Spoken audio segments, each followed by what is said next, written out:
En la historia de la aviación, existen vuelos que marcaron un antes y un después, no solo por lo ocurrido en cabina, sino por cómo una cadena de decisiones, errores y circunstancias se desarrolló casi sin advertencia.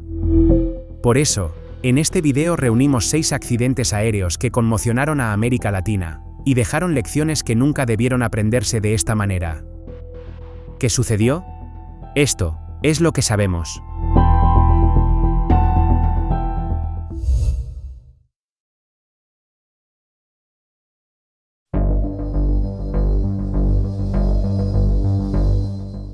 ...9 de noviembre de 1999. Nuestra historia de hoy nos traslada al atardecer en el Aeropuerto Internacional de Uruapan, en el estado mexicano de Michoacán. A esa hora, un avión de la aerolínea Taesa se prepara para despegar en lo que debería ser un vuelo doméstico corto y rutinario. Este vuelo es el vuelo 725, que cubrirá el tramo final de la ruta Tijuana, Guadalajara, Uruapan y Ciudad de México. Lo que nadie imagina es que en pocos minutos este vuelo ordinario se convertirá en una tragedia que sacudirá a la aviación mexicana. Taesa, o Transportes Aéreos Ejecutivos S.A., fue una aerolínea mexicana pionera del bajo costo, fundada en 1988. Durante la década de 1990, tuvo un crecimiento notable operando rutas nacionales con una flota variada de aviones, incluyendo Boeing 727, 757, 737 y algunos McDonnell Douglas DC-9. El vuelo 725 es un servicio regular de la compañía, que partió más temprano ese día desde Tijuana, en la frontera norte, hizo escala en Guadalajara y continuó hasta Uruapan. Originalmente, viajaban 91 pasajeros, pero tras las escalas la mayoría desembarcó, y al llegar al aeropuerto de Uruapan, solo 13 pasajeros permanecen a bordo para el tramo final hacia la capital mexicana. Junto a ellos, viaja una tripulación de 5 personas. En la cabina de mando, está el capitán Jesús José Gracián, de 36 años, con más de 5.000 horas de vuelo de experiencia. El primer oficial es Héctor Valdés, de solo 22 años, con alrededor de 250 horas de vuelo. Los otros 3 tripulantes son sobrecargos encargados de la atención en cabina, listos para completar el viaje con destino al Aeropuerto Internacional de la Ciudad de México, a unos 290 kilómetros de distancia. La aeronave asignada para este vuelo es un McDonnell Douglas DC-931, un reactor bimotor de fuselaje estrecho diseñado para rutas de corta y mediana distancia. Este modelo, introducido a fines de los años 60, se caracteriza por sus 2 motores ubicados en la parte trasera del fuselaje y su cola en forma de T. Posee aproximadamente 32 metros de longitud, y normalmente transporta alrededor de 100 a 115 pasajeros en configuración económica. Este avión en particular, el que opera el vuelo 725, es ya un veterano, con casi 30 años de servicio y ha pasado por varias aerolíneas antes de unirse a la flota de Taesa. Aún así, es un modelo bien conocido y probado en la industria, ampliamente utilizado en vuelos domésticos por su fiabilidad. En cuanto al clima en Uruapan, las condiciones son favorables, ya que no hay lluvia ni tormenta, y los vientos son ligeros, prácticamente no representan un desafío para el despegue. Sin embargo, el sol ya se ha ocultado, el cielo está oscuro y la visibilidad depende únicamente de las luces de la pista y la ciudad.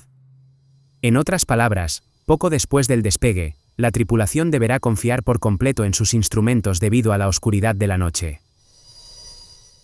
Alrededor de las 18:59 hora local, cerca de las 7 de la noche, la torre de control autoriza la salida. El avión rueda hasta la cabecera de la pista y se alinea para el despegue rumbo al este. A bordo, todo está listo, con los pilotos repasando las últimas listas de chequeo, los pasajeros están abrochados y los motores aceleran.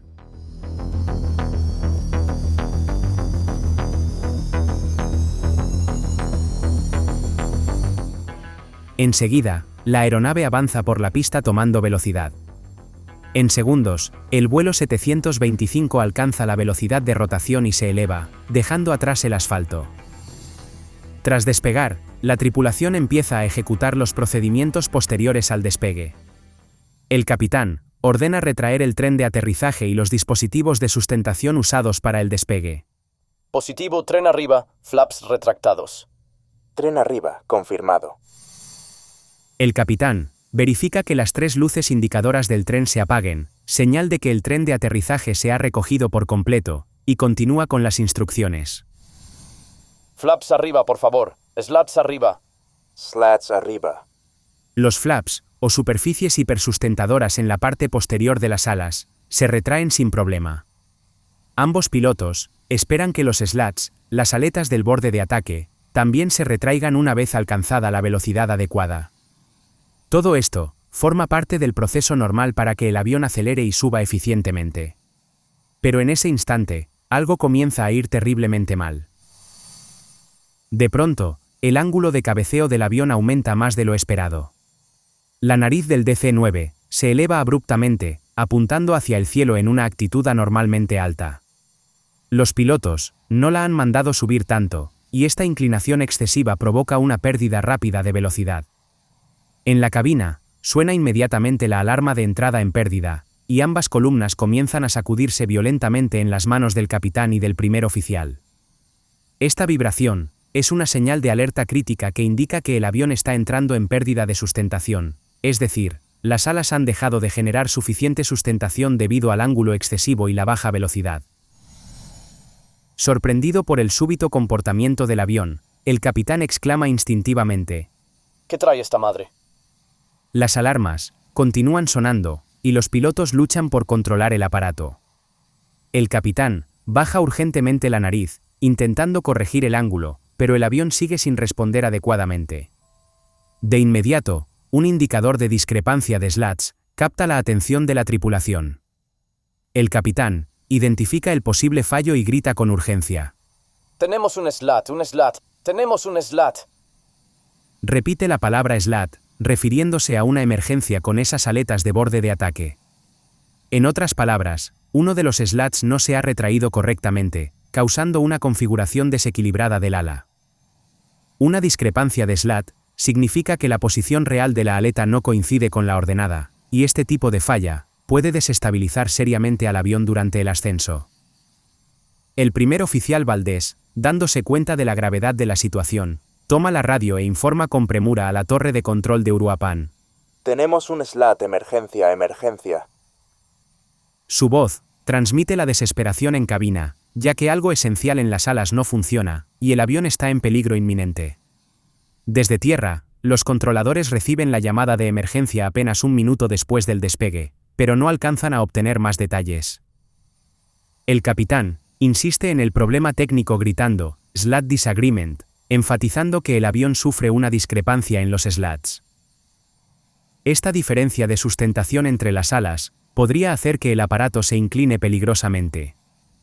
El primer oficial alcanza a repetir Emergencia, emergencia. Pero su última palabra queda truncada. A escasos 5 kilómetros del aeropuerto, tras elevarse y casi detenerse en el aire, el avión ha entrado en pérdida total y cae sin control, precipitándose hacia el suelo en un picado mortal.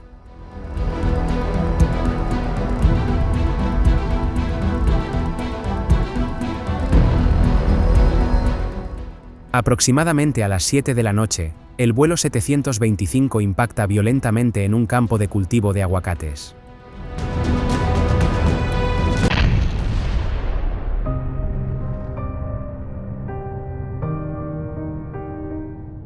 La destrucción es total, y no hay supervivientes.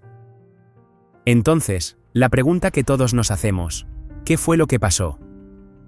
El 23 de mayo de 2000, la Comisión Investigadora de Accidentes de Aviación de la Dirección General de Aeronáutica Civil publicó el informe final sobre el accidente del vuelo 725 de Taesa. El documento reveló serias fallas por parte de la tripulación y destacó una cadena de deficiencias en la seguridad operativa. Según el informe, la probable causa fue el desplome de la aeronave tras un despegue excesivo y un ascenso con un ángulo muy pronunciado. Esto llevó a la pérdida de control y a la desorientación espacial de la tripulación, quienes en un vuelo por instrumentos reportaron una falla en los slats, lo que llevó a descuidar el control del avión. El informe identificó múltiples fallas que contribuyeron al accidente. La tripulación no preparó adecuadamente la información para el despegue bajo condiciones de vuelo por instrumentos y no siguió los procedimientos establecidos en los manuales. Además, no realizaron las listas de verificación correspondientes, lo que afectó la operación en cada fase del vuelo. La desorientación espacial fue otro factor determinante, agravada por la activación de las luces de cabina antes del despegue, lo que redujo aún más la visibilidad exterior. A esto, se sumó un procedimiento incorrecto de rotación, que hizo que la aeronave arrastrara el patín de cola en la pista, y un ascenso con un ángulo mayor al recomendado, lo que comprometió la estabilidad del avión. Finalmente, la gestión de los recursos en cabina fue deficiente, lo que impidió una adecuada coordinación entre los pilotos en una situación crítica. Estos errores, combinados con una posible falla en los slats, llevaron a la pérdida de control y al fatal desenlace.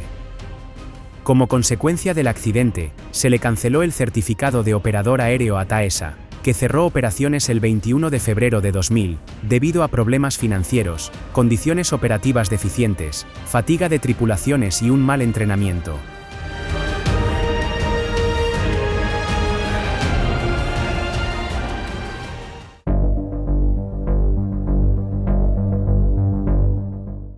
...28 de enero de 2002.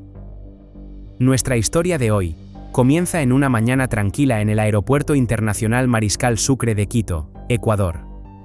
En la plataforma, un Boeing 727 de la aerolínea estatal ecuatoriana TAME se prepara para el vuelo 120, un servicio regular de pasajeros desde Quito hacia Cali, Colombia, con una escala programada en la ciudad fronteriza de Tulcán. A bordo, van 87 pasajeros y 7 miembros de la tripulación, un total de 94 almas, todas ajenas a que ese día común se convertiría en una tragedia que marcaría la historia de la aviación ecuatoriana. Antes de continuar con la narración, conozcamos algunos antecedentes de la aeronave y su tripulación. Transportes Aéreos Militares Ecuatorianos, TAME, operada por la Fuerza Aérea Ecuatoriana, era la aerolínea nacional que conectaba destinos desafiantes en los Andes. El aparato de este vuelo es un veterano Boeing 727-100, fabricado en 1967, con casi 64.000 horas de vuelo acumuladas a través de unos 50.000 ciclos de despegue y aterrizaje. A pesar de su edad, este modelo de avión era un pilar en la flota de TAME por su fiabilidad en aeropuertos de altura. La tripulación de cabina está altamente experimentada. El capitán, Jorge Efraín Noé, de 59 años, uno de los instructores más veteranos de TAME, va en el asiento derecho como supervisor.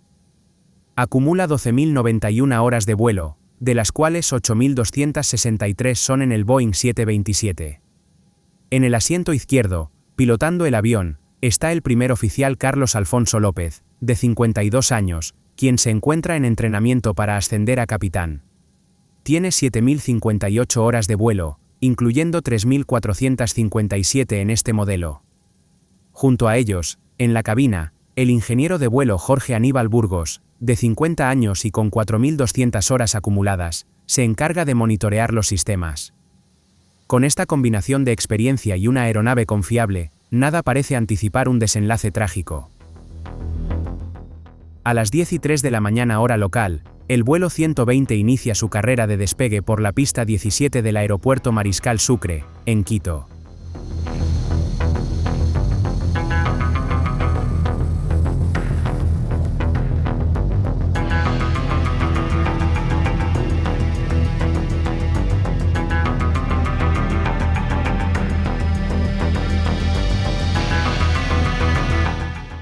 El Boeing 727 se eleva en el aire denso de la altitud quiteña y comienza a alejarse hacia el noreste, siguiendo la ruta prevista.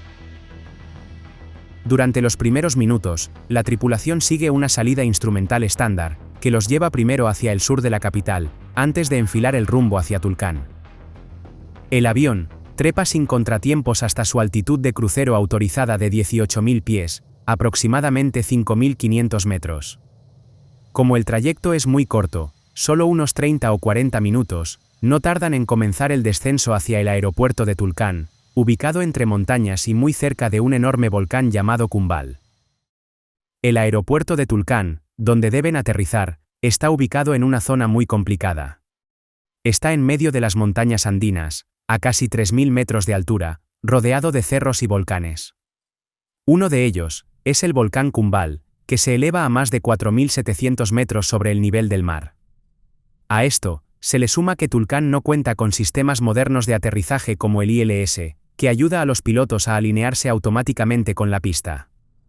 En su lugar, los pilotos deben usar un sistema más antiguo, llamado NDB, que requiere seguir una serie de pasos de forma manual, usando brújula, relojes y señales de radio. Este tipo de aproximaciones exige mucha precisión, sobre todo si hay niebla y no se puede ver el terreno. A las 10:15 de la mañana, los pilotos se comunican con el aeropuerto de Tulcán. Desde la torre de control, les dan autorización para iniciar el descenso a 14.000 pies, y les confirman que pueden empezar el procedimiento de aproximación a la pista 23. Según la carta de aproximación, deben sobrevolar el punto del NDB con rumbo 0,85 grados durante 1 minuto y medio en línea recta. Luego, ejecutar un viraje de 180 grados a la izquierda que los encamine de regreso con rumbo 233 grados, que es el eje de la pista 23, todo ello manteniendo una velocidad estricta de 180 nudos y descendiendo gradualmente hasta 11.500 pies en el tramo final. Pero aquí, es donde las cosas empiezan a ir mal. El avión no pasa exactamente por el punto NDB, sino ligeramente al oeste, y además vuela a una velocidad mayor a la recomendada, unos 230 nudos.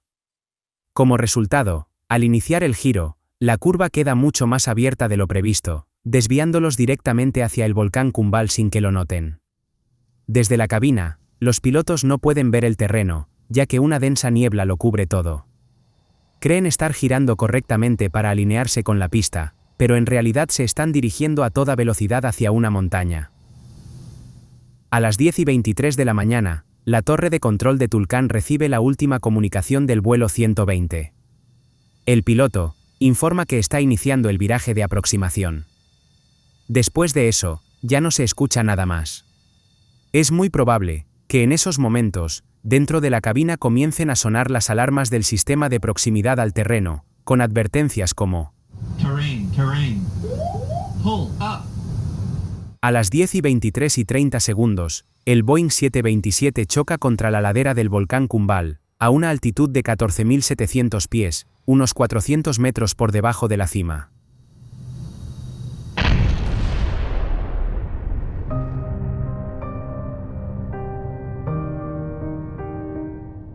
El avión queda completamente destruido, sin dejar sobrevivientes. En los meses posteriores, se llevó a cabo una exhaustiva investigación conjunta entre las autoridades de aviación civil de Ecuador y Colombia para esclarecer qué ocurrió en el vuelo 120 de TAME.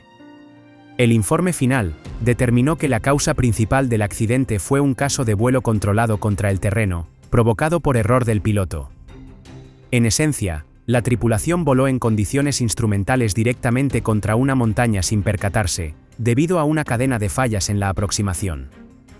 Se descubrió que no se siguió correctamente el procedimiento establecido, ya que el avión no sobrevoló el NDB del aeropuerto como correspondía, y además realizó el viraje de aproximación con exceso de velocidad, lo que causó una desviación significativa de la ruta prevista y llevó a la aeronave hacia terreno elevado. La densa neblina y la pobre visibilidad en ese momento fueron factores contribuyentes que dificultaron la navegación y redujeron la consciencia situacional de la tripulación sobre su posición real respecto a las montañas.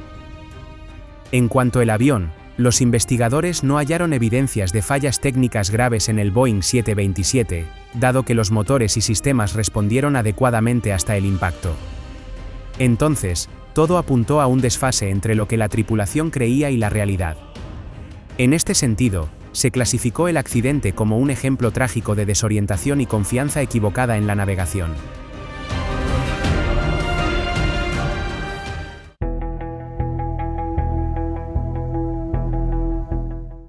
...6 de junio de 1992. Nuestra historia de hoy comienza en el Aeropuerto Internacional de Tocumen, en la ciudad de Panamá. Es de noche, y sobre la pista principal caen intensas lluvias. El cielo está cubierto por un sistema de tormentas tropicales que afecta gran parte del país, pero dentro de la terminal, todo parece seguir su curso habitual. En una de las puertas de embarque, un Boeing 737 de la aerolínea Copa Airlines se prepara para realizar el tramo final del vuelo 201, que conecta Ciudad de Panamá con la ciudad de Cali, en Colombia.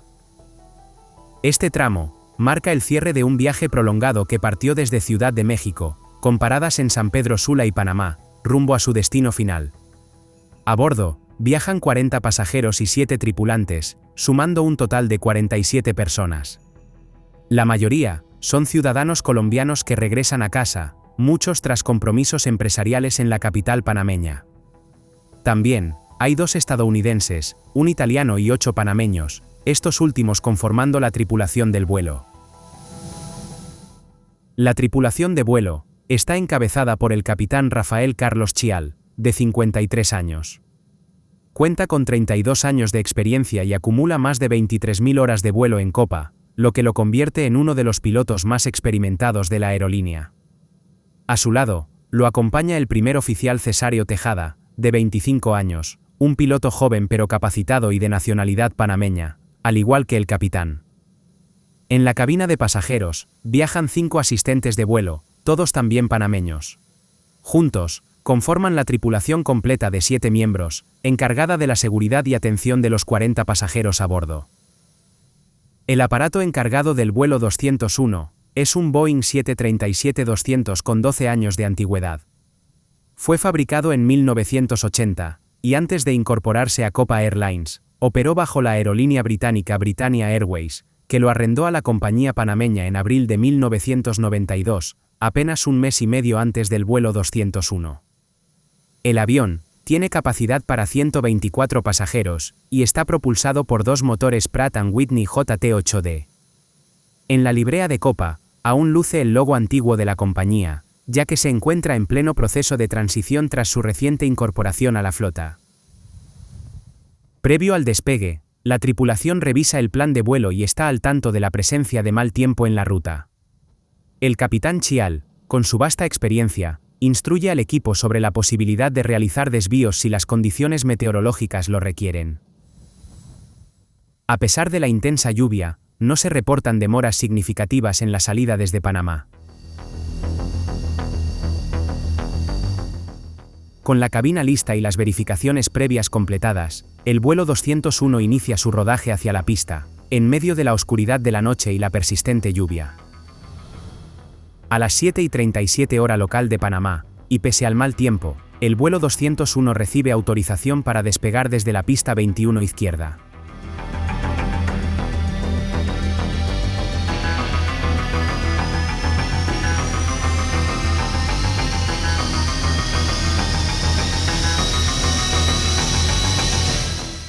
El avión inicia su carrera de despegue sin contratiempos, para luego comenzar el ascenso y continuar siguiendo los procedimientos establecidos.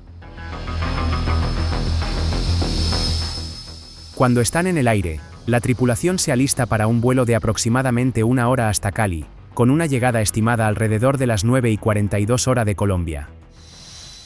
Durante los primeros minutos, todo transcurre con normalidad mientras la aeronave asciende. Sin embargo, poco después, el radar meteorológico del avión y los informes del control de tráfico revelan un frente de tormentas severas directamente en la ruta hacia Colombia. La zona del archipiélago de las Perlas, sobre el Océano Pacífico panameño, muestra potentes células de tormenta que bloquean el camino habitual. Aproximadamente a las 7:47 de la noche, unos 10 minutos después del despegue, el capitán Chial establece contacto con el control de tráfico aéreo de Panamá, para solicitar información más precisa sobre las condiciones climáticas en la ruta. Desde tierra, le confirman que hay áreas de muy mal tiempo, a unos 50 a 80 kilómetros de su posición, con intensa actividad tormentosa en la trayectoria prevista hacia el sureste. Ante esta panorama, el capitán decide que lo más seguro es desviarse de la ruta planificada para rodear las tormentas. A las 7:48 de la noche, solicita permiso para volar por una ruta alternativa, más hacia el este, ingresando sobre la remota región del Tapón del Darién. El control aéreo aprueba la solicitud y autoriza al vuelo 201 a desviarse de su ruta original para esquivar las formaciones tormentosas. Durante varios minutos, el vuelo 201 navega esquivando la meteorología adversa.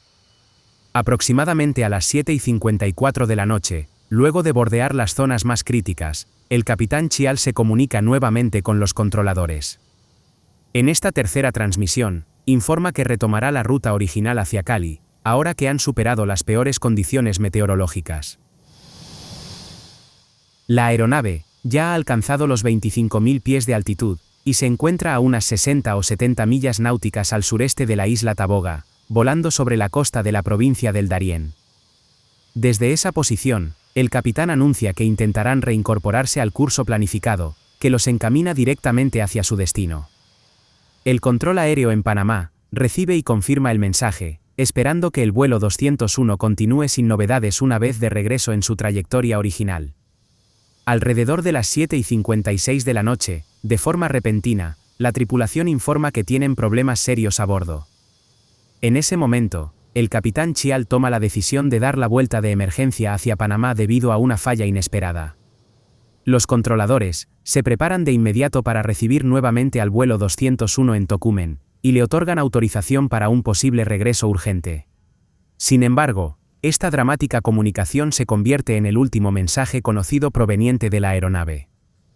La aeronave inicia un giro repentino hacia la derecha, inclinándose mucho más allá de los límites normales. Alcanza una inclinación lateral de casi 90 a 100 grados hacia la derecha, lo que significa que prácticamente se pone de costado, casi invertida, mientras comienza a precipitarse. En ese momento, el Boeing entra en una brusca picada con el morro apuntando directamente hacia tierra, cayendo desde unos 25.000 pies de altitud. En la cabina, los pilotos luchan desesperadamente por recuperar el control, y tiran con fuerza de los mandos, intentando nivelar el avión a toda costa. Durante la caída, el aparato alcanza una velocidad altísima, tan elevada que comienza a desintegrarse en pleno vuelo. Poco después de la última comunicación, el avión impacta contra el terreno, y queda totalmente destruido. Las 47 personas a bordo fallecen en el acto.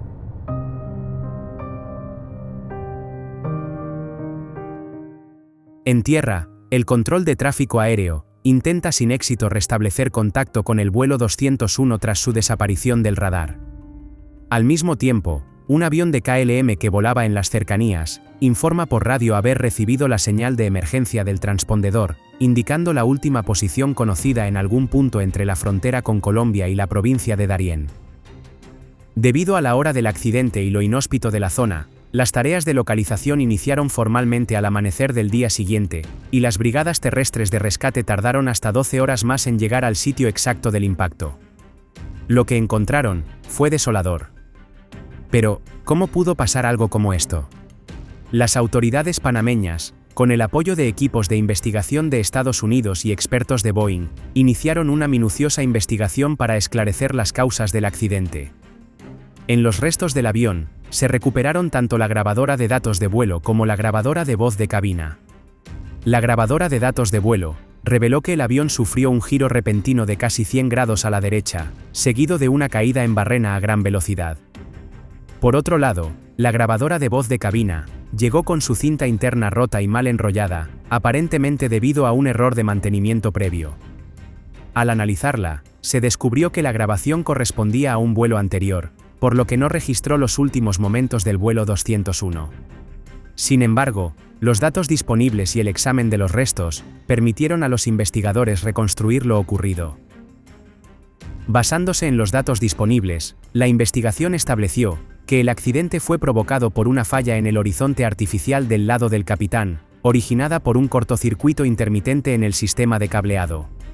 Esto provocaba que el instrumento se congelara momentáneamente y mostrara lecturas erróneas sobre la inclinación del avión. Al notar inconsistencias en los giroscopios, la tripulación intentó resolver el problema activando un interruptor que conectaba ambos indicadores a un solo giroscopio operativo, pero lo hicieron de forma incorrecta, alimentando ambos instrumentos con el giroscopio que estaba fallando. Como resultado, tanto el capitán como el primer oficial recibieron las mismas lecturas equivocadas, y en medio de la oscuridad nocturna y la turbulencia, confiaron en la indicación de los instrumentos que mostraban que el avión se escoraba peligrosamente hacia la izquierda. Siguiendo esa indicación errónea, el capitán aplicó una corrección hacia la derecha que no era necesaria, llevando al avión a una inclinación extrema y provocando una pérdida total de control. Como consecuencia, el 737 entró en una picada mortal, de la que no pudieron recuperarse.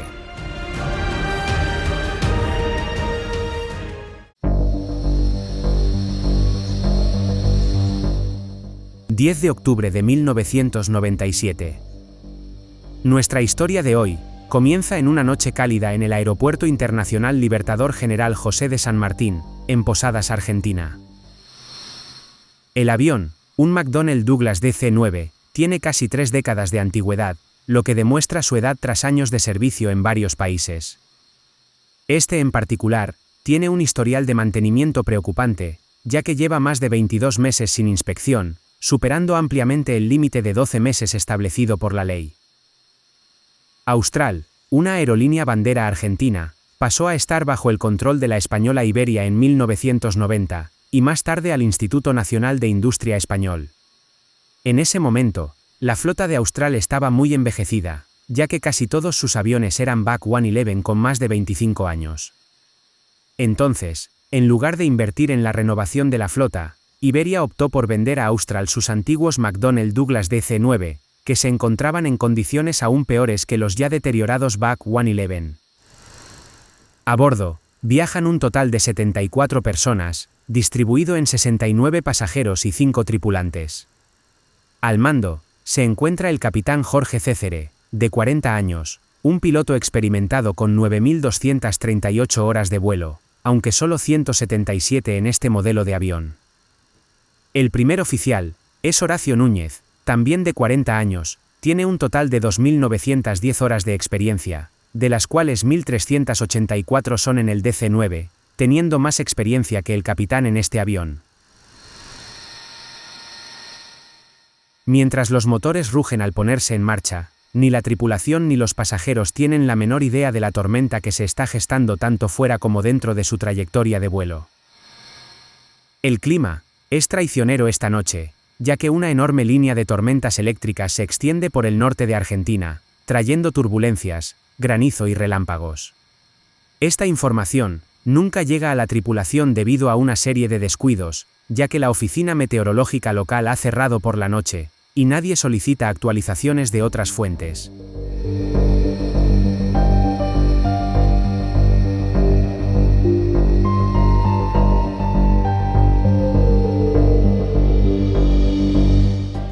A las 9:18 de la noche, el vuelo 2553 despega hacia el cielo oscuro.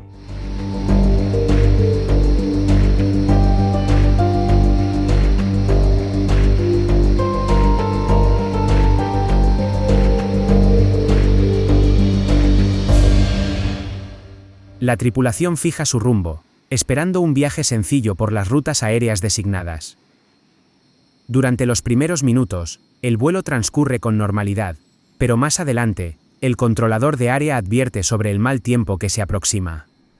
¿Van a desviarse de la ruta? El capitán Cécere responde con seguridad. No lo creo. Sin que los pilotos lo sepan, su rumbo los llevará directamente a la trayectoria de la tormenta. A medida que el avión asciende a su altitud de crucero de 35.000 pies, las nubes de tormenta que se avecinan se hacen cada vez más visibles en el radar. A las 9:46 de la noche, los pilotos deciden desviarse ligeramente y virar hacia el sudeste para evitar lo peor del tiempo. Toman esta decisión sin informar al control de tráfico aéreo, asumiendo que el desvío es menor. Sin embargo, se les escapa una información crítica. La baliza de navegación cerca de Gualeguaychú, en la que confían para posicionarse, no está operativa. A las 9:50, el vuelo 2553 cruza sin saberlo el espacio aéreo uruguayo. Dentro de la cabina, la tripulación lucha por determinar su ubicación exacta, y al mismo tiempo, la incertidumbre en la navegación comienza a aumentar, agravada por el clima cada vez más turbulento. A las 10:03 de la noche, el avión se dirige hacia el borde delantero de la tormenta. El cielo se llena de relámpagos y el fuego de San Telmo, un resplandor fantasmal causado por la electricidad estática, danza en las ventanas de la cabina. Ahora, las turbulencias sacuden violentamente el avión y luego cae la lluvia helada. Estas gotas superenfriadas cubren el avión y se adhieren a todas las superficies que tocan, incluidos los tubos de pitot, los sensores que miden la velocidad aerodinámica. A medida que se acumula el hielo, los sensores se bloquean, lo que hace que los indicadores de velocidad aerodinámica muestren una disminución constante de la velocidad.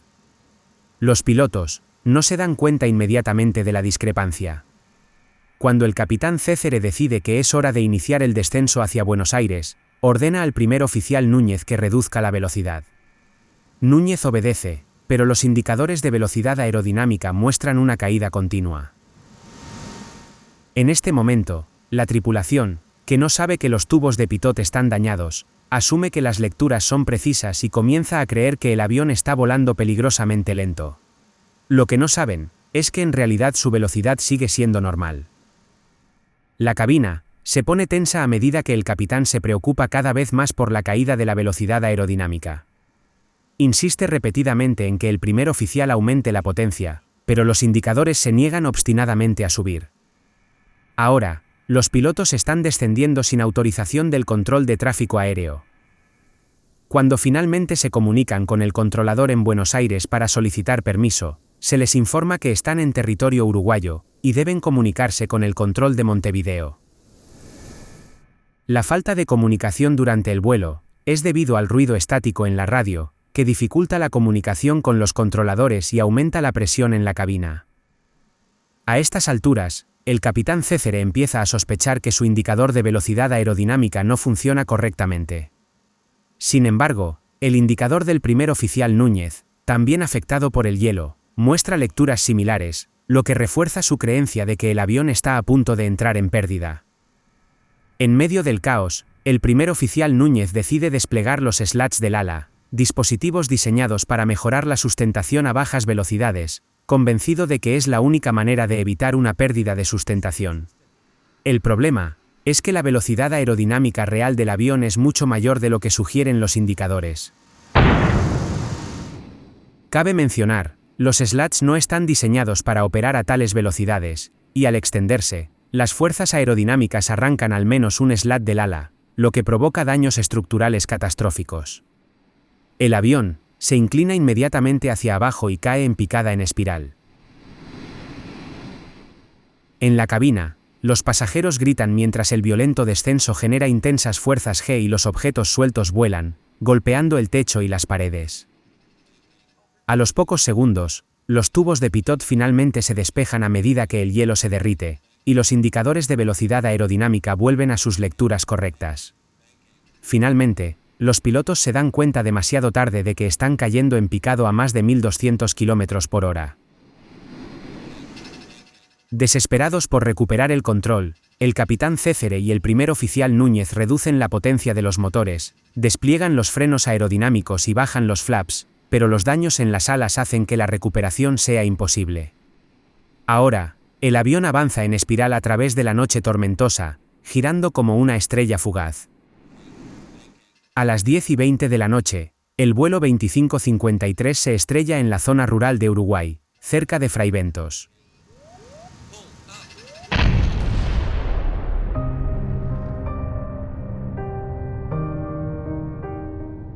La fuerza del impacto crea un cráter de 6 metros de profundidad y 31 metros de ancho, desintegrando el avión instantáneamente y causando la muerte de las 74 personas a bordo.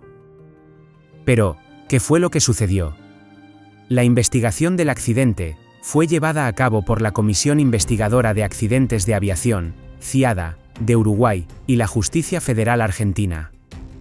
La CIADA realizó la investigación técnica según normas de la OACI, mientras que la justicia argentina debía determinar responsabilidades penales. El informe de la CIADA concluyó que la causa probable inmediata del accidente fue la extensión de los slats realizada por el copiloto, a una altitud y a una velocidad incompatible con su integridad estructural, lo que provocó su ruptura y la pérdida de control definitivo del avión. La decisión de extender los slats fue inducida por lecturas erróneas de la velocidad en el instrumental del avión, provocadas por la obstrucción de los tubos pitot debido al congelamiento atmosférico. Factores adicionales incluyeron deficiencias en la planificación del vuelo, falta de información meteorológica y carencias en la formación de la tripulación. La justicia argentina procesó a 27 personas por estrago doloso, aunque en 2017 el juicio aún no había comenzado, arriesgando la prescripción del caso. Más tarde, en diciembre de 2021, el juicio por el accidente del vuelo 2553 de Austral concluyó con la absolución de todos los imputados. El Tribunal Oral Federal 5 de Argentina determinó que no se había acreditado la participación de los acusados en la tragedia, y que la Fiscalía no formuló acusaciones en su contra. Esta decisión generó descontento entre los familiares de las víctimas, quienes consideraron el proceso judicial una farsa.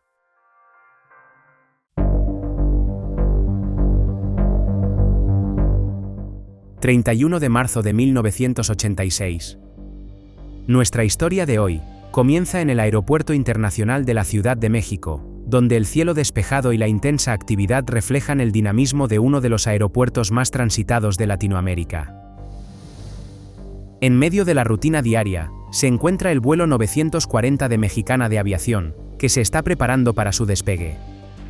Este vuelo tiene como destino final el Aeropuerto Internacional de Los Ángeles, California, con escalas programadas en Puerto Vallarta y Mazatlán. Lo que nadie sabe es que este día quedará marcado como uno de los más trágicos en la historia de la aviación mexicana. Mexicana de Aviación, fundada en la década de 1920, fue la aerolínea más antigua de América del Norte, y la cuarta más antigua del mundo en operar de manera continua bajo el mismo nombre, siguiendo a KLM de los Países Bajos, Avianca de Colombia y Qantas de Australia. Durante la década de 1980, Mexicana operaba una de las flotas más grandes de Boeing 727 en el mundo, con 18 aeronaves de la serie 100 y 51 de la serie 200. El avión asignado para este vuelo es un Boeing 727-200 con 5 años de antigüedad, registrado en México y bautizado como Veracruz, en honor al estado costero del mismo nombre. Esta versión alargada del modelo original mide aproximadamente 47 metros de largo y mantiene la misma envergadura y altura que su predecesor. Con el paso de los años, esta serie ha evolucionado con mejoras en peso máximo y motores más potentes, lo que ha permitido aumentar la capacidad de pasajeros. A bordo del vuelo 940, viajan 167 personas, entre ellas una tripulación de 8 miembros y 159 pasajeros de 5 nacionalidades distintas. En primer lugar, la mayoría son mexicanos, con un total de 147 personas, de las cuales 139 son pasajeros y los otros 8 forman parte de la tripulación. Por otro lado, según un periódico español, al menos 20 extranjeros están a bordo. En detalle, 8 son de Francia, 6 de Estados Unidos, 4 de Suecia y 2 de Canadá. El capitán a cargo del vuelo 940 es Carlos Alberto Guadarrama Sixtos, de 35 años de edad, quien se unió a Mexicana en diciembre de 1971, y cuenta con más de 6.000 horas de experiencia en vuelo. El primer oficial es Philip Luis Piaget Rohrer, de 34 años, contratado por Mexicana de Aviación en abril de 1980, y tiene más de 1.700 horas de vuelo. Por último, el segundo oficial, Ángel Carlos Peñasco Espinoza, quien ingresó a Mexicana en 1982, y acumula 1.142 horas de vuelo. El avión había llegado previamente desde Chicago a las 7:12 de la mañana como el vuelo 185 de Mexicana. Ese vuelo transcurrió sin incidentes, pero la tripulación reportó preocupaciones sobre componentes del avión, incluyendo una varilla faltante en el sistema de frenos, diferencias de altitud, fuertes vibraciones y otros problemas. Estos problemas fueron solucionados por el personal en la Ciudad de México, permitiendo que el avión volviera al servicio.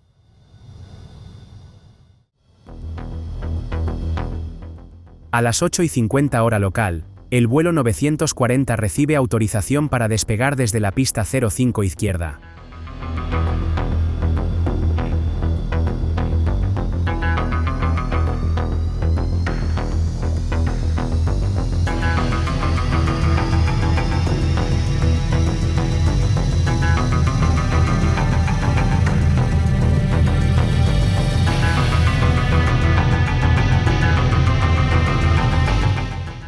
Durante el rodaje y el despegue, la tripulación nota que el avión se siente más pesado de lo habitual y que no acelera como se espera.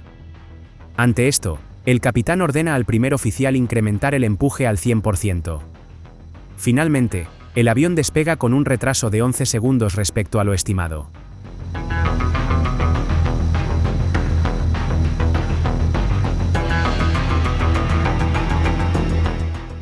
A las 9:05 hora local, 15 minutos después del despegue, el avión asciende a 29.400 pies cuando una explosión sacude el fuselaje. La fuerza de la detonación es tan grande que rompe el piso de la cabina, causando una pérdida de presión y el despliegue de las máscaras de oxígeno. De inmediato, las alarmas de despresurización comienzan a sonar en la cabina. Ante esta situación, los pilotos deciden descender de altitud y solicitan autorización al control de tráfico aéreo. Mientras el vuelo avanza, una azafata informa a la cabina que un incendio ha comenzado debajo del piso. De inmediato, el humo empieza a entrar en la cabina y la temperatura en la parte trasera del fuselaje aumenta rápidamente, por lo que los pasajeros de esa zona son movidos al frente para evitar el fuego.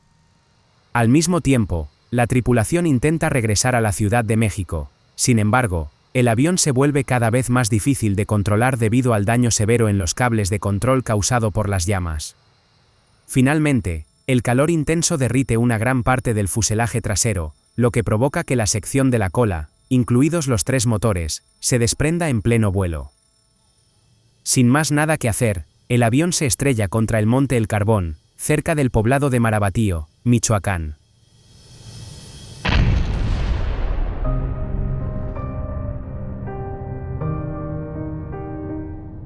Lamentablemente, no hay sobrevivientes entre los 167 pasajeros y tripulantes.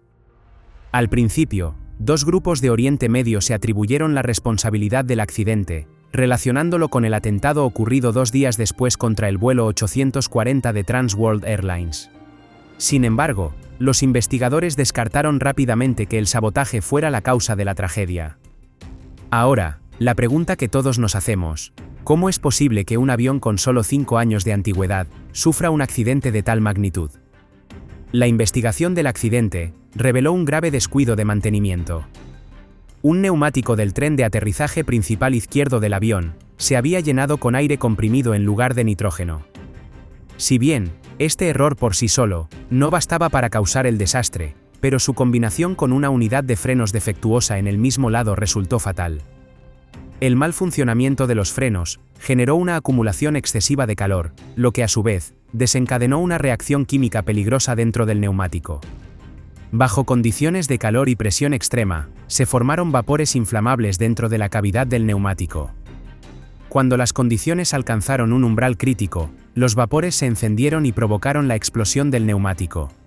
Esto produjo un hueco dentro de la zona de la rueda izquierda, un lugar vital que alberga los sistemas hidráulico, de combustible y eléctrico.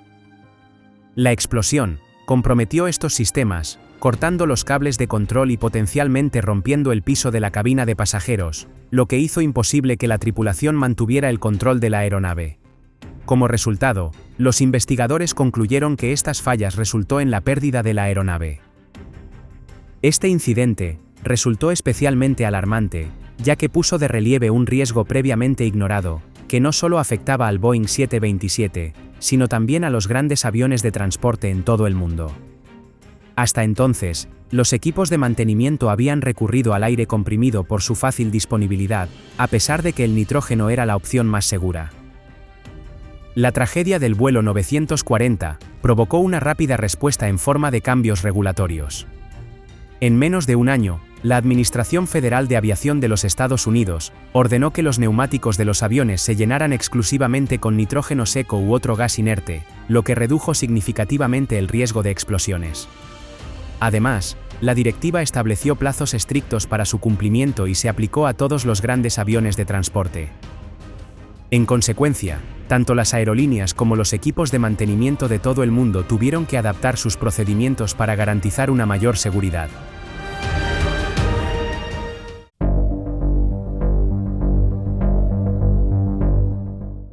...18 de mayo de 2018.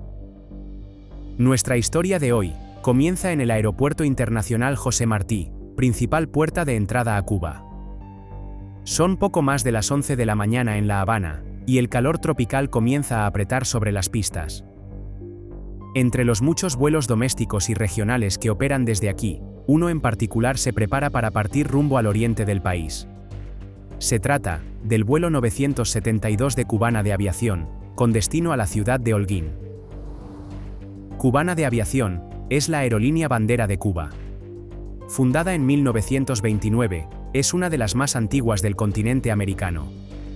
Durante décadas, fue símbolo de orgullo nacional, pero en años recientes ha enfrentado desafíos constantes, como las restricciones económicas, el envejecimiento de su flota y las limitaciones para adquirir repuestos debido al embargo. Para mantener sus rutas activas, la aerolínea recurrió a arrendar aeronaves de compañías extranjeras. El avión asignado para este vuelo es un Boeing 737-200, arrendado a la compañía mexicana Global Air. Se trata de una aeronave veterana, con más de 38 años de servicio. Fabricado en 1979, este modelo de Boeing fue durante muchos años el caballo de batalla de cientos de aerolíneas en todo el mundo, aunque para 2018, la mayoría de estas unidades ya habían sido retiradas del servicio comercial regular. A pesar de su edad, el avión fue autorizado a operar por las autoridades cubanas mediante un contrato de alquiler, tras haber prestado servicio en varias aerolíneas de México y Sudamérica, antes de unirse a la flota de Global Air. En el vuelo 972, 113 personas están a bordo, distribuidas en 107 pasajeros, la mayoría cubanos, y 6 tripulantes mexicanos. La cabina está comandada por el capitán Jorge Luis Núñez Santos, de 53 años, un piloto con amplia experiencia en operaciones regionales y un total de 16.655 horas de vuelo. A su lado, el primer oficial Miguel Ángel Arreola Ramírez, de 40 años, acumula 2.314 horas de vuelo. Junto a ellos, 3 sobrecargos y una jefa de cabina completan la tripulación. Poco antes del mediodía, los pasajeros comienzan a embarcar en la terminal nacional del aeropuerto. Algunos viajan por trabajo, otros van a visitar familiares, y no faltan los que simplemente buscan descansar en el oriente del país. Por ahora, la atmósfera es tranquila. Sin embargo, nadie imagina que un simple vuelo de 1 hora está a punto de convertirse en una pesadilla. En la cabina de mando, los pilotos repasan los procedimientos estándar. Por otro lado, la tripulación de cabina asegura las puertas, verifica cinturones y acomoda a los últimos pasajeros. Una vez cerradas las compuertas, la torre de control autoriza el rodaje hacia la pista de despegue. A las 12:08 de la tarde, el vuelo 972 recibe autorización para despegar. El Boeing 737 se alinea en la pista.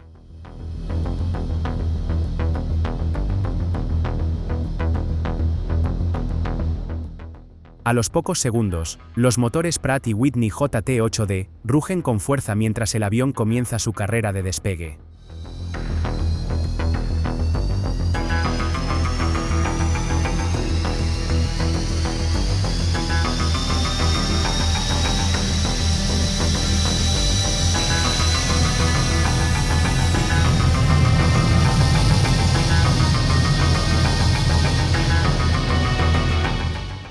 Dentro de la cabina, algunos pasajeros comienzan a ver por las ventanas, como es habitual durante la aceleración.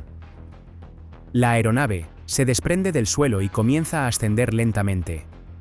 No obstante, desde tierra, varias personas notan algo extraño. El avión no parece ganar altitud con normalidad, y un trabajador del aeropuerto nota que el 737 luce pesado, ya que se mueve con dificultad y apenas asciende.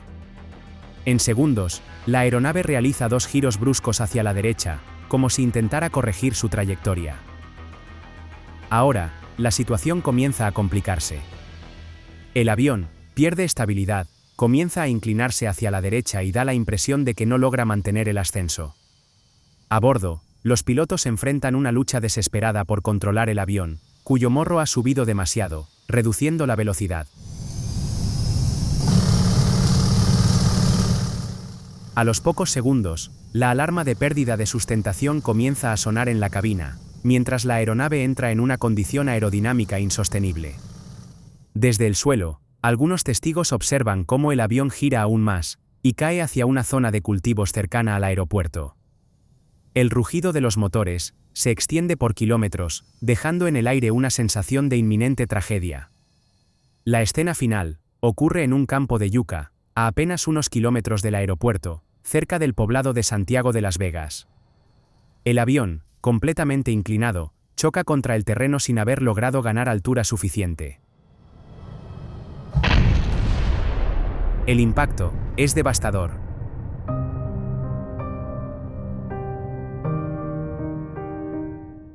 De las 113 personas que iban a bordo, solo 4 sobrevivieron al accidente, pero con el paso de los días, 3 de ellas fallecieron en el hospital.